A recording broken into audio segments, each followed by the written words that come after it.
नमस्कार, तुम्ही पाहत आहात महाराष्ट्र समाचार। बातमी आहे पुण्यातील एरवंडा येथील भीमनगर झोपडपट्टी पुनर्वसन योजनेत भ्रष्टाचार। 1962 पासून अस्तित्वात असलेल्या पुण्यातील एरवंडा येथील भीमनगर कॉलनीच्या पुनर्वसन योजनेचा बनावट प्रस्ताव झोपडपट्टी मालकांना न कळताच बनावट कागदपत्रे तयार करून झोपडपट्टी पुनर्वसन प्राधिकरण पुणे यांना सादर करण्यात आली आहे।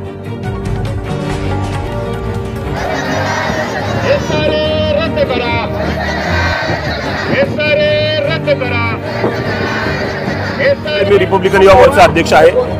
झोपडपट्टीचा प्रश्न पुण्यामध्ये मोठ्या प्रमाणामध्ये गाजतो आहे। मोठ्या प्रमाणामध्ये भ्रष्टाचाराचे प्रकरण सुरू आहेत। आता आम्ही कोथरूडच्या पुण्यातल्या एका एसआरएच्या स्कीमच्या अनुषंगाने या ठिकाणी आलोय।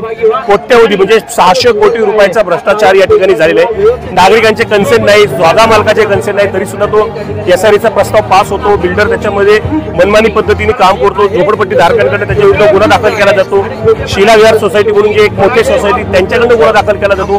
बिल्डरला अटक होते, तरी सुद्धा तो एसआरएचा प्रकल्प न थांबवता त्याला पुढे घेतलं जातं आणि मूळ जागेपासून 11 किलोमीटर लांब चुकीच्या पद्धतीने त्यांचं जे पुनर्वसन केलं जातं याच्या विरुद्ध आम्ही आज या ठिकाणी मोर्चा आणलेला आहे। आम्ही आज माननीय एकनाथजी शिंदे साहेब यांची भेट घेऊन त्यांना याबाबतचं निवेदन सादर करणार। यापूर्वी देखील आम्ही या ठिकाणी माननीय चंद्रकांत दादा पाटील यांच्या घरावर मोर्चा नेला होता। त्यांच्याकडे सुद्धा आमची भूमिका मांडली होती आणि त्याच्यानंतर सुद्धा आम्हाला जर न्याय मिळत नसेल तर आणखी तीव्र आंदोलनाची आमची तयारी सुरू आहे।